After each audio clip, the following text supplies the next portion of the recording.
say that dissonances are unpleasant. Don't think that we want dissonance. Because in music, it's all about tension. Okay, we want to create tension in some way or another. And in that way we get drama, we get a nice kind of dramatic shape and everything. So we want tension. But if we have tension, we must learn how to control it. And this is what this is all about.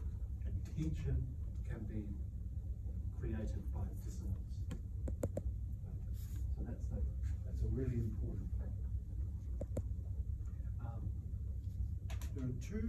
There are the types of two parts of motion.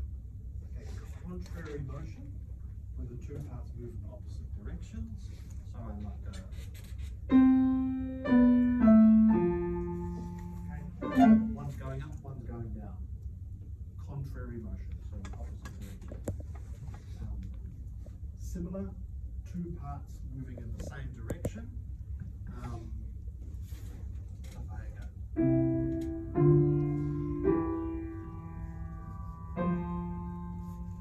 So both parts moving in the same direction. Parallel, that's when I have the same intervals going up or down. So thirds, minor thirds.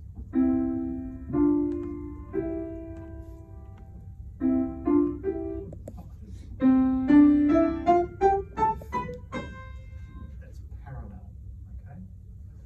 And oblique, one part moves, the other stays on the same pitch. So I might have something like this.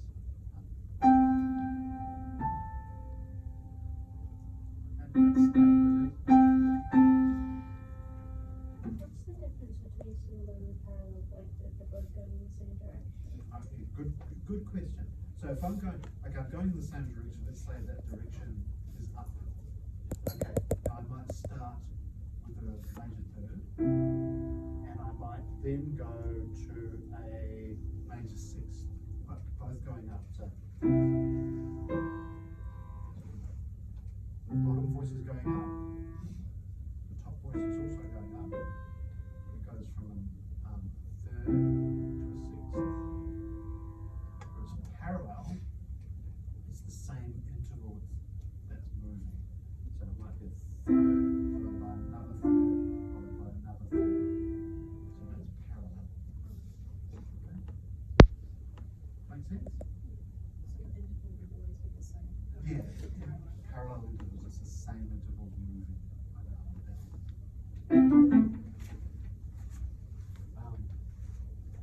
So is everyone clear on the movement? Okay. We begin with a specific method called species counterpoint. The term species is probably most familiar as a way of categorizing animals. I know. As much as it is. So this week we do cats, giraffes, yeah. But it's also used in a wider sense to refer to any system of grouping similar elements. Here the species are types of exercises that are done in a particular order, introducing one or two musical problems at each stage. So each time we step up from one species to another, there's another little problem or element that's introduced. So it's quite steady. So no, we won't have any elephants or monkeys singing polyphony. Kind of not that funny, really.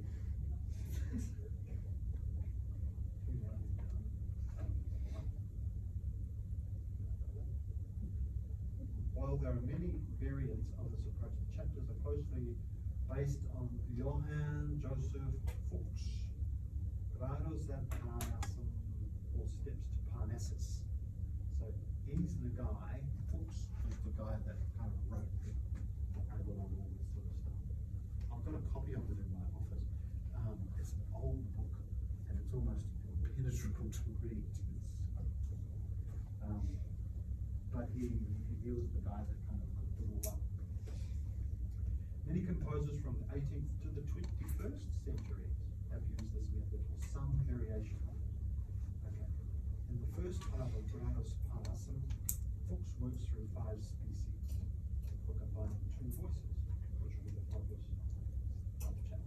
we're probably not going to get through 5 species, but we'll see how we get on. Okay, before getting into the 5 species, we begin this chapter by introducing principles. Blah, blah, blah. Okay, we've done that. And we understand this, what perfect consonances, imperfect consonances, and dissonances all sound like. And here they are, written down. Oh, the one I didn't mention before is a unison. So 2 voices singing exactly the same note. So there's a perfect fifth, there's a perfect octave. Now, if I'm going to point something, a little anomaly out. Imperfect, minor third. Incidentally, remember, a minor third is indicated by the lowercase n, major is uppercase. So minor third, major third, major sixth, minor sixth. Dissonances, third back, and fourth. Anyone notice something's missing? Fourth. Yeah. Now the fourth, generally speaking, is considered perfect. It's a perfect fourth. In species, the elusive fourth. As in very many theories of tonal music, the perfect fourth has a special status in species counterpoint that depends on where it appears in the texture. Basically, the interval of a perfect. The perfect fourth is dissonant when it involves the lowest voice in the texture, but it is consonant when it occurs between 2 upper voices. I'll show you now. So if I play this, that's a perfect fourth. Okay? Well, that's it. So in species counterpoint, because we're writing in 2 parts, we never have a harmonic perfect fourth because it stands out and it sounds dissonant. What they're getting at, if I have another note, perhaps, if I had 3 parts, this won't sound dissonant. The difference? So that's just a major chord inversion on its own. So we avoid perfect fourth, vertical perfect fourths. They're considered dissonant. Okay.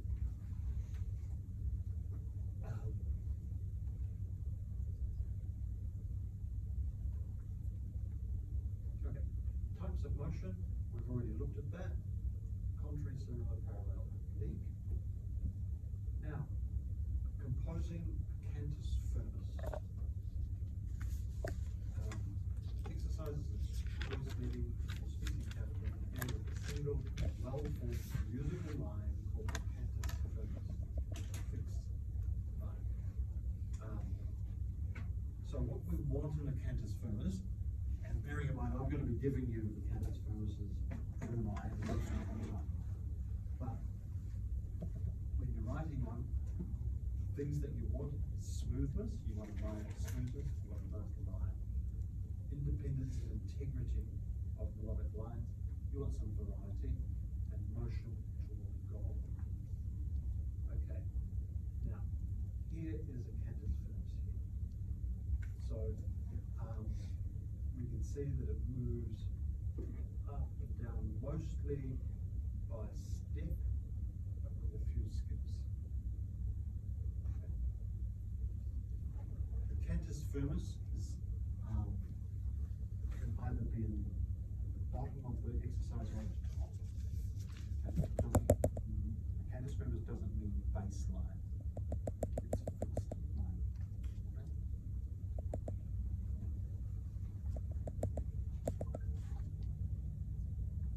And there's a whole lot of other examples here. So let's have a look at the characteristics. Length of about 8 to 16 notes, arrhythmic, all whole notes. So all cantus firmi are whole notes or semi-groups. every time in every species. The Cantus firmus is always just hollows. They always must begin and end on the tonic note. Okay, so if your exercise, your piece is in C major, it must begin on C and it's got to end on C in the bass, if it's in the bass. Okay. You approach the final tonic by step. So as you're coming into it, you want to step up to it or step down to it. The range, the interval between the lowest and highest, no more than a tenth. Usually less than an octave. So you don't want, that's a tenth, you don't want your melody to becomes all too angular, and it's not necessary. Keep these things nice and tight. A single climax, that's a high point that usually is on once in a melody. You want your climactic point to be around 3/4 to 2/3 of the way through. So you're building up to it. You hit the climactic point, and then you can afford to come down with a release. Okay. Clear and logical connection and smooth shape from beginning to climax to ending. Mostly stepwise, with some small leaps. No repetition. Can't repeat notes. Any large leaps are followed by a step in the opposite direction. Oh, this is yes. Because it breaks up the flow. So you want it all to be a beautiful kind of linear flow. If you start repeating it, it impacts that. Yeah. These are rules that you kind of have to commit a little bit to memory. But for the moment, you just want to go back and make sure that you're adhering to it. Any large, I've done 2 or more leaps in a row, no consecutive lead, blah, blah, blah. The leading tone progression to the tonic, leading notes, blah, blah, blah, blah. Okay, so you can read that. I want to get on quickly to it.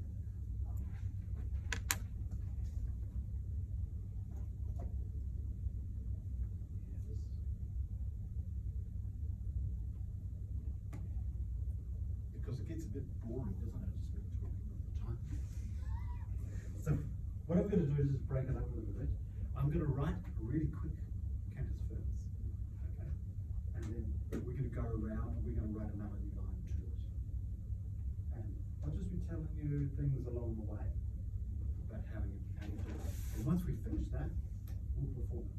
We'll sing it. We'll do it in 2 parts. Okay? So, all right, so Dr. Cam.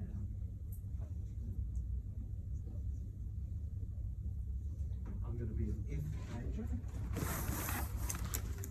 And this is going to be a really short one. Okay? I'm going to write my Cantus firmus. F major, I must start.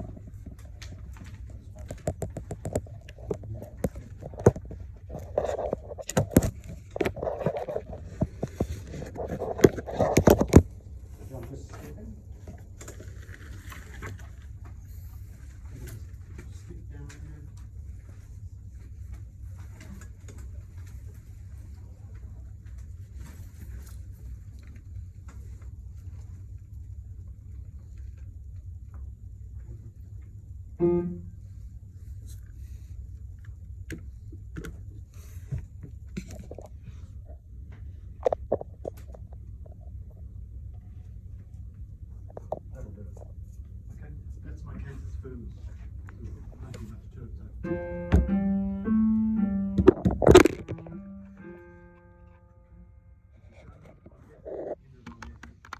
Mostly by step, and it flows along. Okay. Our task is to write a melody against that in counterpointing. So in the first species, as I said before, note against note. Basically, I just write 7 breaths against each one of these. And as as we go through it, I'll be telling you some of the rules and stuff so we get it right. So we're in F major. So the rule is, first rule, the first note and the last note and the upper voice must be a note of the chord of the tonic triad. So it has to either be F, A, or C. Okay? The other thing we want to think about is to create some sort of shape that sweeps up and then dips down at the end. Okay, so we keep an eye on that linear movement. Okay, so I'm going to start with Luke, and you're going to give me the first note. C. And remember, these are to be sung. Okay, so you must think about voice ranges, which are really,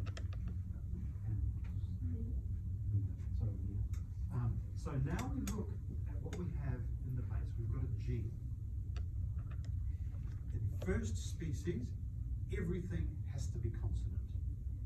Okay, so it has to either be perfect consonant or an imperfect consonant. So if you've got a G here, you can find a note in this top voice that is consonant with that G. So G, D. Now, I'm glad you chose that. Because you can't have it. Because what I haven't explained yet, definitely become that. That's called a direct fifth. Between G and D is a perfect fifth, right? If both voices move in the same direction, and both are going up, right? The F's going up to G, the C's going up to D. They're both going up, and then you hit a perfect fifth or an octave. It's incorrect. It's called direct. Okay? So there's one of the things that's come up already. So it can't be a D. So choose again. E is good. So I'm going to write underneath the interval. So we've got fifth, and we've got a sixth. So that's good. So Laura? Got the L right. Okay, so now I've got an A in the bass. So you now need to find a note that's consonant with that A.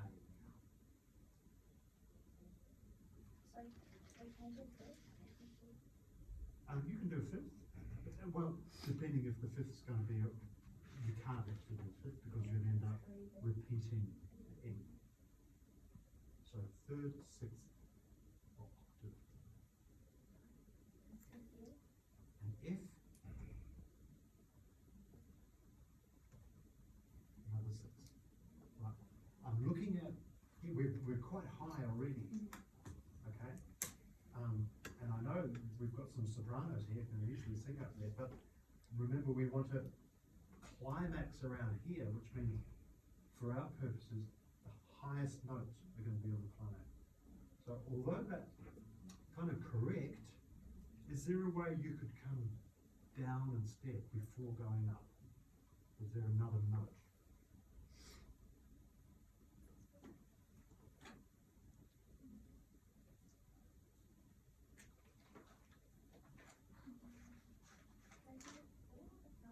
Can't do a fourth. No.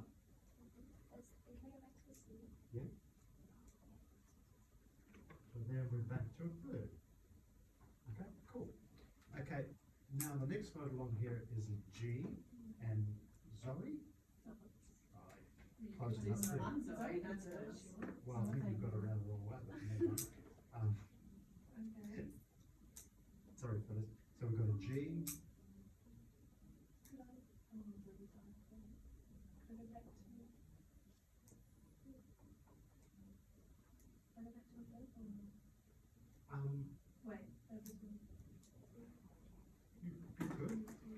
you could, because if you went to a fifth, you're talking about going to a D, and that's going in one direction, that's going in the other, that's okay.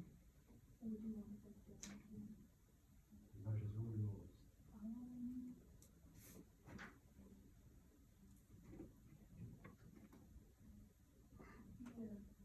after G. You could do it after G, yeah. And then do like, yeah, G, Like going up or down to down to the G. Down to the from G. From the C.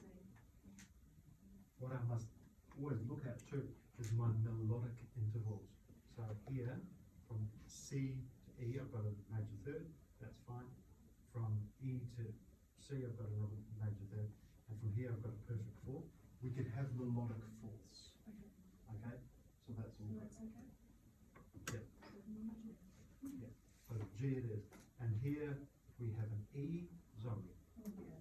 So we, at this point, we probably want to start going up because Phyllis has taken a suicide leap downward. Sorry guys.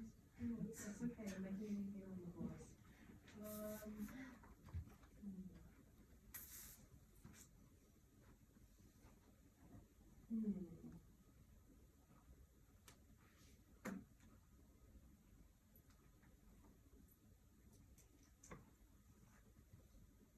Oh, I'm not quite sure. So we want a note that's consonant with the E. So and for us, it's going to be perfect. So it's either octaves or fifths Yes. or thirds or sixths.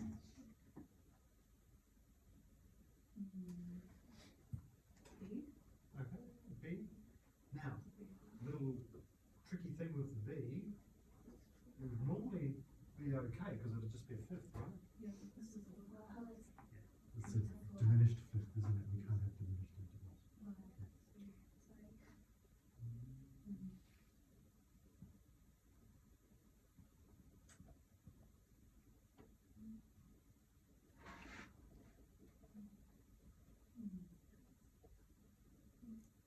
Ready to go with the six? So to the C. Yeah, I think so. Okay, now we're up to Alice? Yeah. So Alice, we have a G.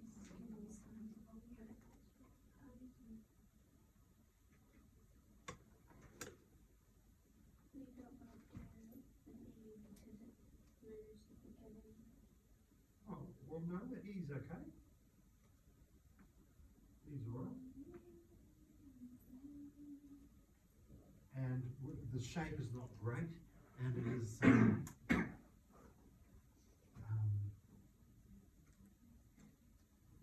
T. T. T. What's your name? Mitch. Mitch. Mitch. So we've got one more note to go, and we want to get into that note by step. There's only one, you've only got one choice. How can you move into step? And remember, it has to be a note of the tonic Is it triad. D? Sorry? D. Not D, because D's not in the tonic triad. You want F, A, or C. Could just be C. Oh yeah, actually, you're right. C could be it, but it can't because then it would be direct fifth. It's touching. So it'd be F. It has to be it. It's the F. The law of kind of diminishing return. Okay, so that was a bit mean because to get you to do one of these without actually knowing anything much about it.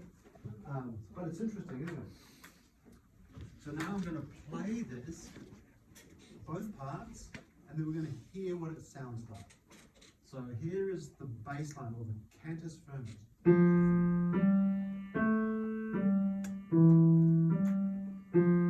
This is the top part, or the counterpoint that goes with it.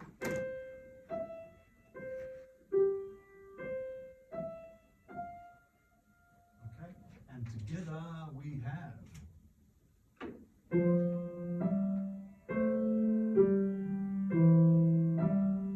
Okay, so it totally works.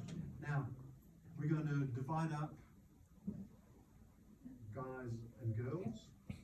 Guys are obviously going to do the lower bit, and the ladies will do the higher part. Okay, so when I do these, I normally go through the lower part first to establish that. Just do it on or whatever you want to sing. Low, bow, whatever. Okay. So just remember, guys. Yeah, good idea.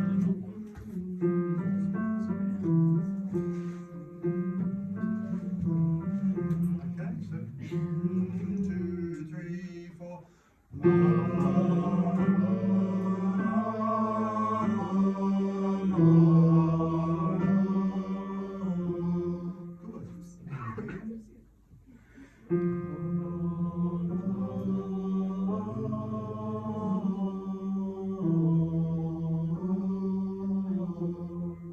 how about a bit of volume, guys?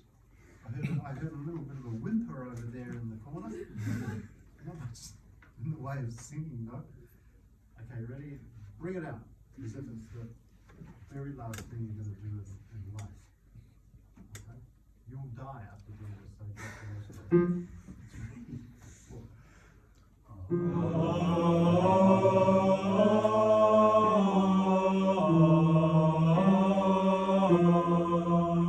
That sounds better. Okay, now ladies, by yourselves.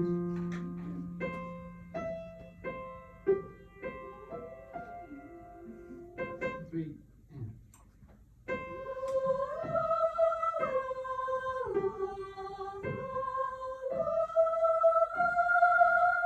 Sounds like a choir of angels. Lovely. Okay, now we're going to put it together. Remember what you're doing, guys? 3, 4.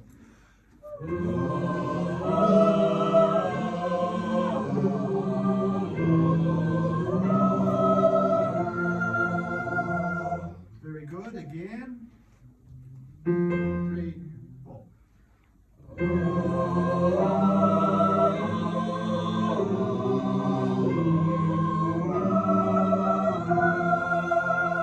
I'm going to harmonize a little bit now, but not much. 3, 4.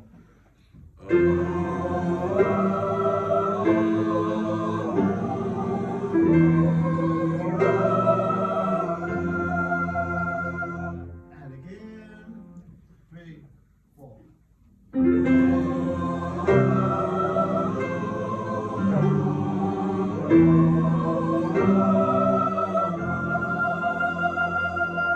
Without any accompaniment now. 3, 4.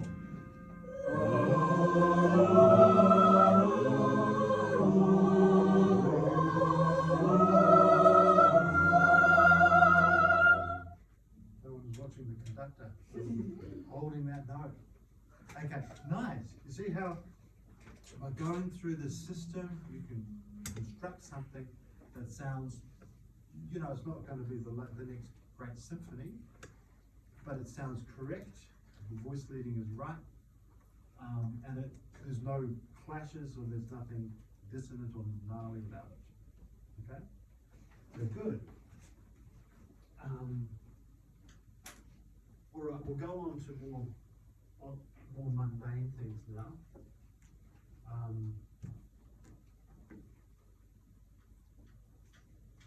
So melodic writing.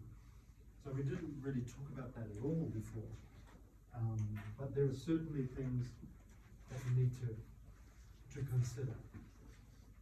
Approach the final octave or unison of each exercise by step, which we did with the vowels, right? We stepped into the tone. Limit the number of consecutive repeated notes. In fact, we can't have any repeated notes. The same pitch or more than once in a row. Don't do any. So non-consecutive repeated notes. The same pitch more than once across the whole exercise. Well, I don't know how you're going to do that. That's a strange one.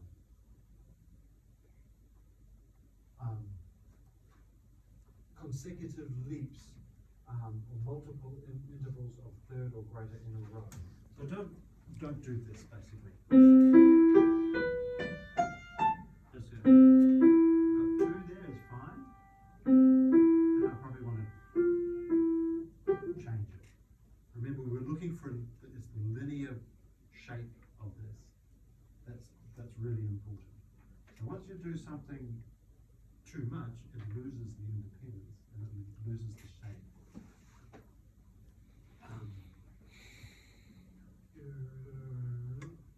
Non-consecutive leaps, the total number of leaps within a short span. So that's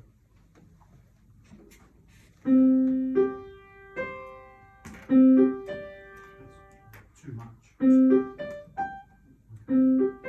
Not too many leaps in the same direction. You move mostly by step with this stuff. Consecutive, repeated, generic intervals.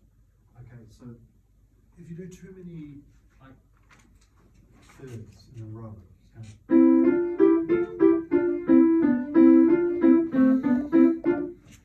kind of we lose the independence.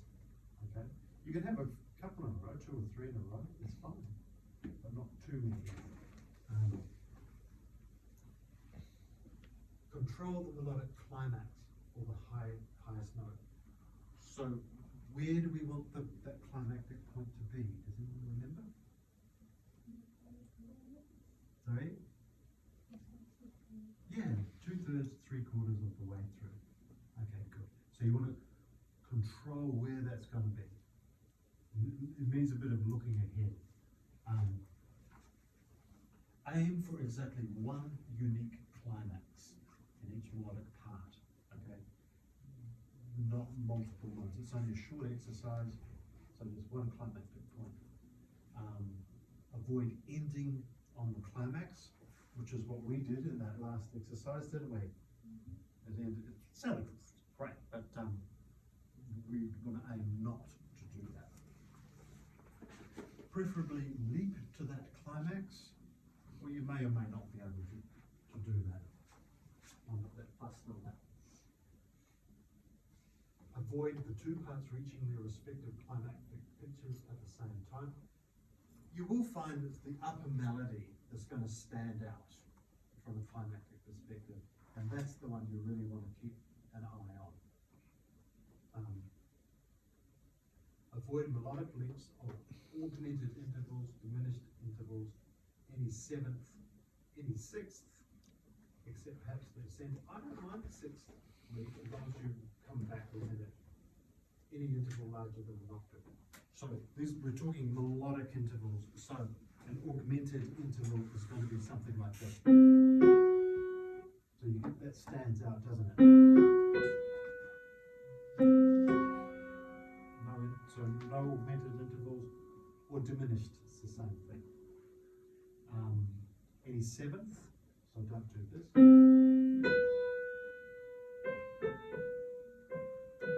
none of that, none of that. Any sixth, again, I'm okay with those. Any interval larger than an octave, so not. Remember, these are to be sung, so no jumping there. Also, avoid outlining an augmented, diminished, or seventh. And what that means, these can be harder to pick. If I did these two intervals, I went from a C to an E, major third, all fine, right? Yeah, nothing wrong with that. What if I went from an E to a B? Perfect fifth. Nothing wrong with that, right? If I play them consecutively, I outline a seventh, and listen. What do you hear? That's what you hear, isn't it? So that's outlining a seventh, even though independently, that's fine, that's fine, that's not. Okay, so just check whether you're outlining a seventh or a ninth or augmented or diminished, whatever. Yeah.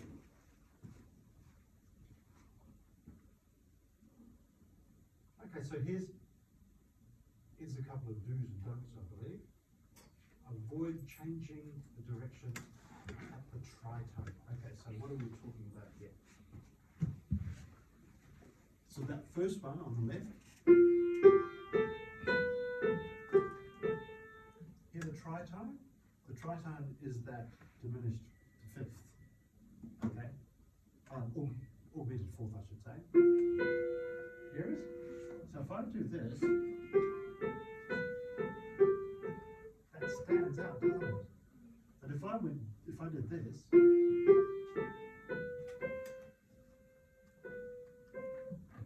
it sounds better. So avoid changing direction at the tritone. Continue instead with the fifth, which I just did. changing direction with the seventh. We can't leap to a seventh, but you will outline a seventh, you know, D, E. Again, we hear that. And we've changed direction. But if I continue up, it's smoother. Okay, we're nearly through the first gnarliest bit of species. Believe me, we are going through all of these do's and don'ts. It's always a bit dry. So we've just been looking at the melodic intervals, right? So that's the horizontal. Now we're going to look at the vertical. So the first interval should be a perfect unison, fifth or octave, and the last interval should be a perfect unison for octave, not fifth. Now, that's kind of not true. The first interval can be either the third, fifth, or octave, as long as they create their notes of the tonic triad. Okay? It depends on, some people prefer one thing and another, but I'm okay with any note of the tonic triad. Restrict the gap between parts to a 12th, or a compound fifth. So that just means this. The lowest part here down on C, a 12th is that octave and a half higher. So we don't want that any bigger than that. So it's still quite wide, you know, you still have it quite wide, but don't get too stretchy. Avoid overlapping parts. Okay. So overlapping is when the cantus firmus might go above the melody line, or the melody line might go below the cantus firmus. So they're crossing paths, as it were, or crossing voices, we call that. Okay. Now, parallel octaves and fifths. Okay, these are the things we really need to be aware of. So if I have a perfect fifth is A-OK within the context of the piece. Okay? You're okay with perfect fifths. You're not okay if you do a perfect fifth straight after. All of a sudden we've lost independence. Now, a perfect fifth we can count as a 12th as well. If I have a C down here and a G up there, we still call it a perfect fifth. Okay? It's just displaced by an octave. So that's still a perfect fifth. So avoid parallel fifths and parallel octaves. So just don't do two in a row. Basically what it means. Don't do two perfect fifths in a row. Don't do two octaves in a row. Reason being, look, they sound fine. There's octaves, right? There's nothing wrong with them. It's just that for what we're doing, we lose independence. And we want two independent lines. So the fifths, it stops being independent, it becomes something else. And avoid direct fifths and octaves, which I mentioned in that last exercise. Remember I said if both parts, if I'm on a C, and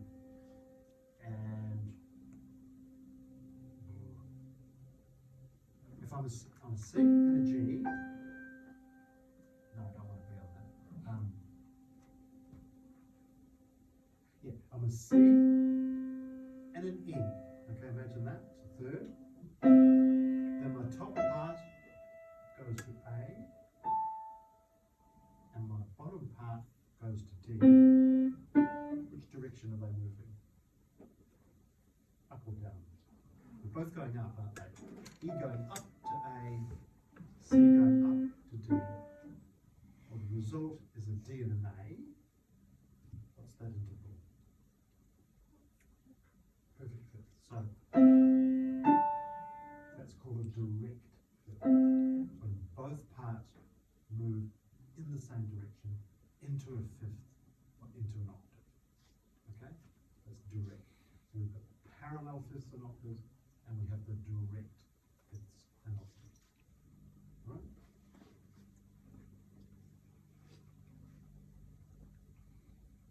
The psychology of counterpoint, I've got no idea what they're going to say here. Here we go. Oh yeah, I think this is good. The chapters on species will not involve a specific style of classical rock. Pop rock, that's it. Blah, blah, blah.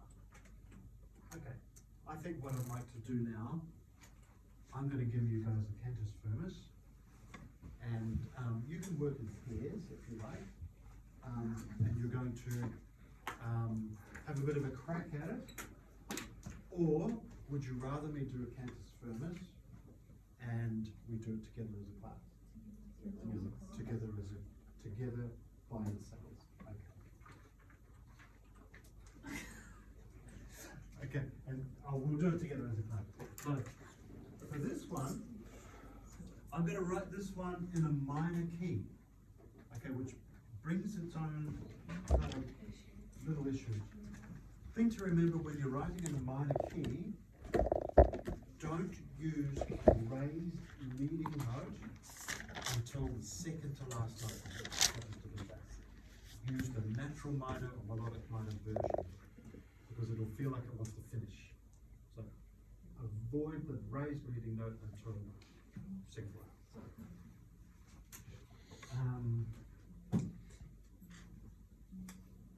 I'm going to be in E minor.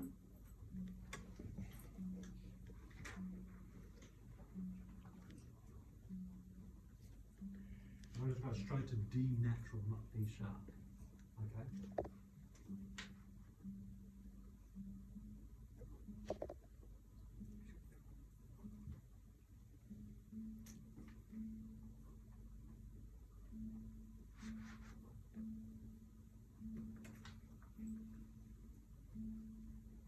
Now I'm going to use the leading note there. We can't see it all.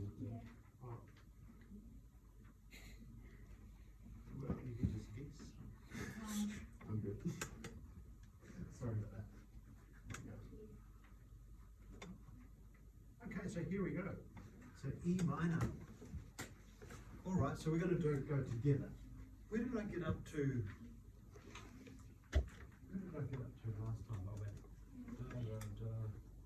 Mitch, Moses, William, Nussinger. Did I? Yep. Oh, so we're at Tia. Tia.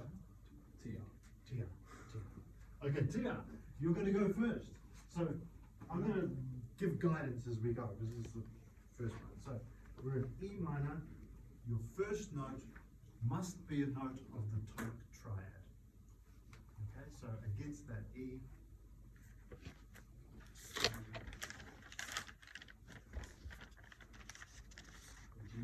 Good on you. Now I'm going to sort of waffle on here. G is good, simply for a number of reasons. It's a note of the tonic triad. But if you look where it is on the stave, if I start too high, I have very little room to maneuver to get a climax 3/4 of the way through. So that's a good starting point. Okay, so I've got wriggle room, if you like. So the next note in the cantus firmus is a D. So Moses, we need something consonant against that. Can you go G again? No, because you'd end up, that would be a fourth. And we're not allowed fourths, and you're not allowed repeated notes. A? Okay, A. Yep, A is fine, and that's a fifth. So I'm just going to mark these out. So we've got a third, a fifth, and the fifth's okay because it's not direct, because the bottom part's going down, top part's going up, so that's all good. William, we have a B.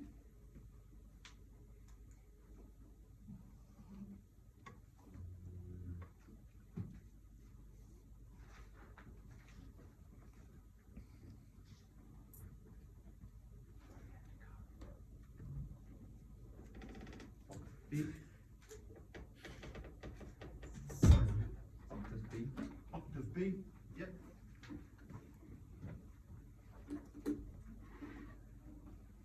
Climbing up nicely, we've got moving and contrary motion.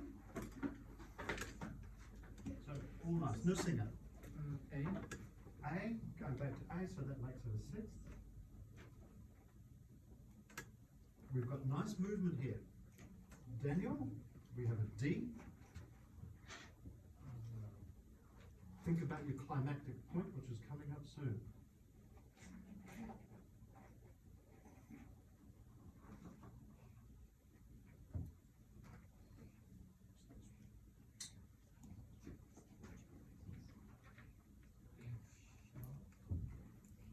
F sharp where?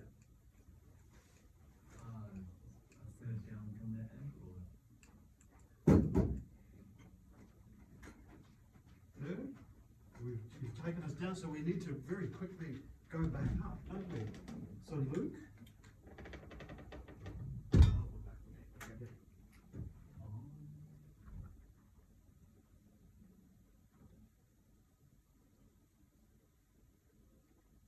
You stuffed us up a bit there, Daniel. We could do a D octave. Could we do a D octave? No, because they're both moving in the same direction. That's Yeah. right. Having said that, there's not many options. There is one other option.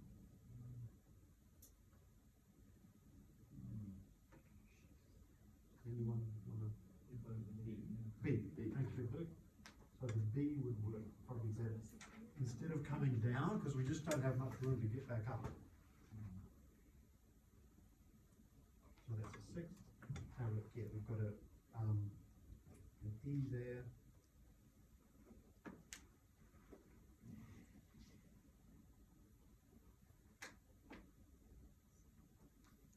C.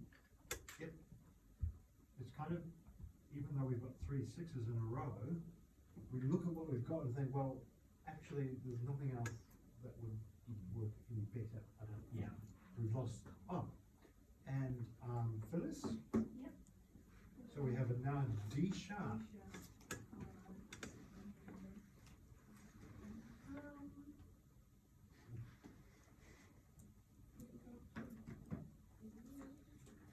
F. Now, But that would work, you would make sure. well, not necessarily. I mean, that would have made a great climactic point. And it is consonant with the D sharp. Unfortunately, between that C and an F sharp, that makes it all the way to the fourth. Yeah. Yeah. So,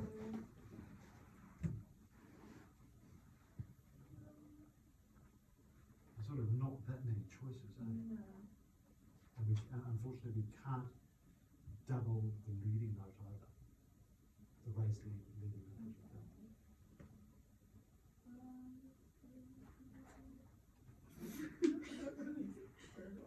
It's sort of a single choice.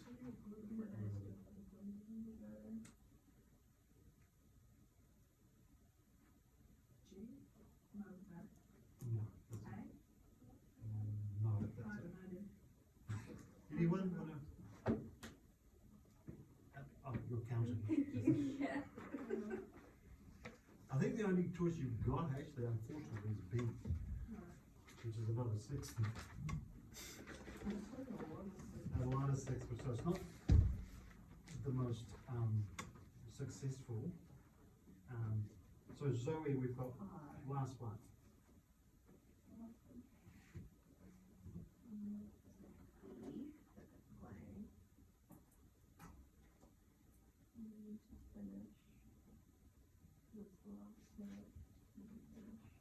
And it must be a note of the tonic triangle, right?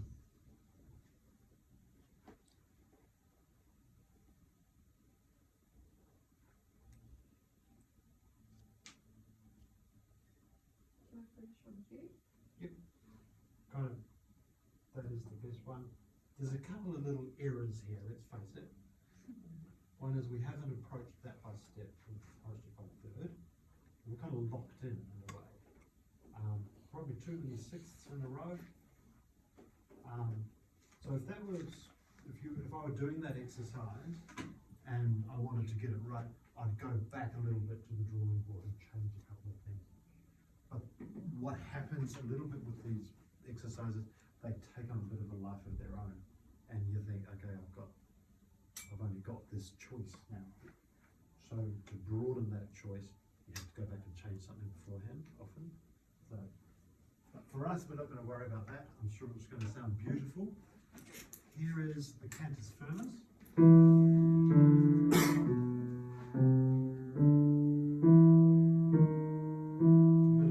Bit of a limp cantus firmus at the moment.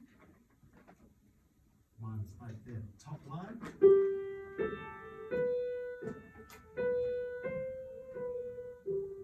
Okay, again, I would say if I was marking that, it hovers around a couple of notes. Okay, so we started off well, but then it just got a bit bogged down. I think it was Daniel that moved it for everyone. Okay, so together.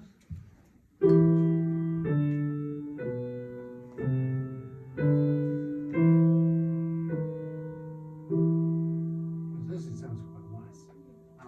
So we're going to perform this as the new choral piece. Okay, you ready, guys? So this is and 3, tap.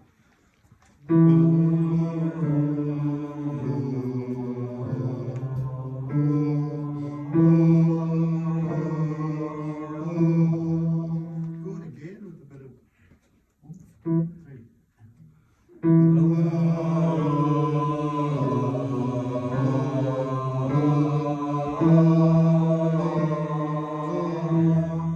Lovely. And ladies.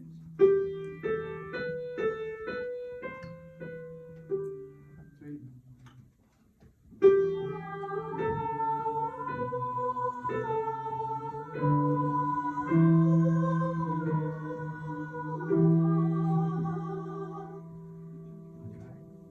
Good. And one more time, and then we'll put together. 3.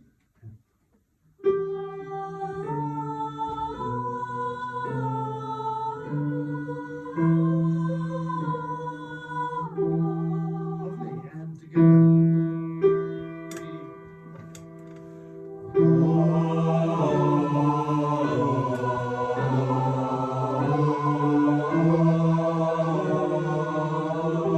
Nice, nice. And again. 3.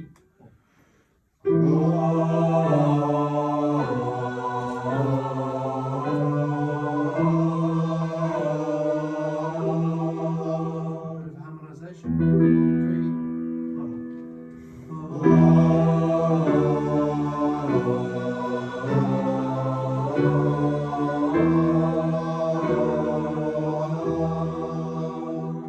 And again.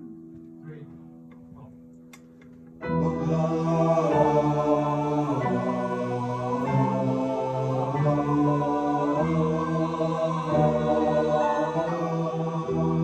And by yourselves. 3.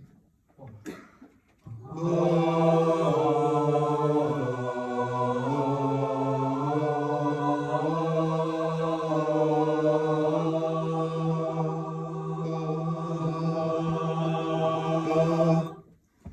Very good. Oh, good. Okay, that's great. So we wrote two little two little species exercises on first species, and they both sounded good, didn't they? Second one actually sounded really nice. Even with a couple of mistakes in them. But you can hopefully sense how in learning the species counterpoint, remember it's not composition as such. It's learning how to write good counterpoint, but hopefully just from that you can see, okay, oh, this method actually works. It does work, right? You follow these conventions and you're always going to get something that sounds good. Okay. All right, guys, so I'll see you all. I think we'll leave it there. Does anyone have any questions? I've talked to here, William. Can you explain what's like the no direct fourth and fifths again? Sorry, direct fourths and fifths? Yeah. Sure. So if both parts, the bass on a treble move to a perfect fifth or an octave in the same direction. If both of them go upward and they hit a perfect fifth, it's called direct. If they go in contrary motion, one part goes up, one part comes down, and they get a perfect fifth. But it's when both are going. So come over to the piano, probably.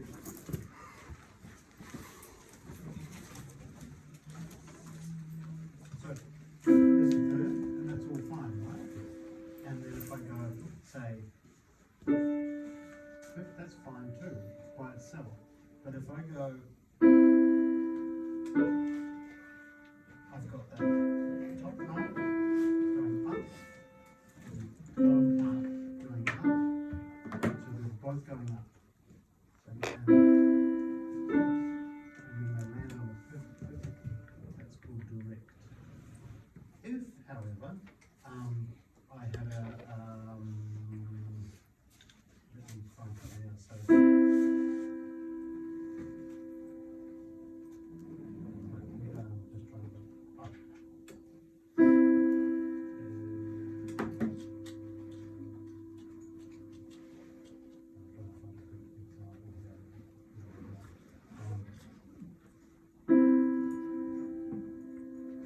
Okay, if I go there,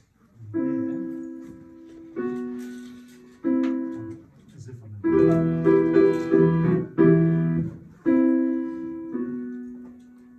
So that's a fifth, right? So but that one's going up, this one's going down. But that's okay. That's not direct. So it's only when they're both going together. Up and down.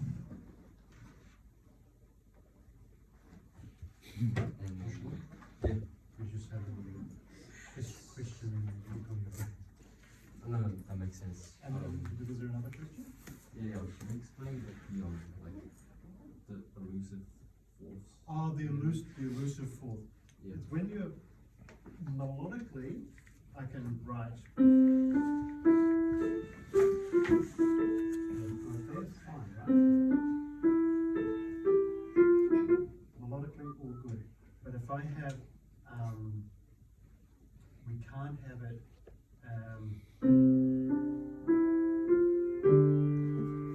As harmonic. So it's vertical fourths, no perfect fourths harmonically. Because they stood out. Yeah. That sort of sounds a bit dissonant. Yeah. So, although melodically you can have it, harmonically you can't. Because in two parts, they sound dissonant. And if you look at any, say, Bach two-part inventions and stuff, you'll find them. You don't find them. And if you do, they're always part of some kind of resolving thing. You'll find them as maybe an accented passing note or something like that. So he will work in those, unless he's treating them in some way.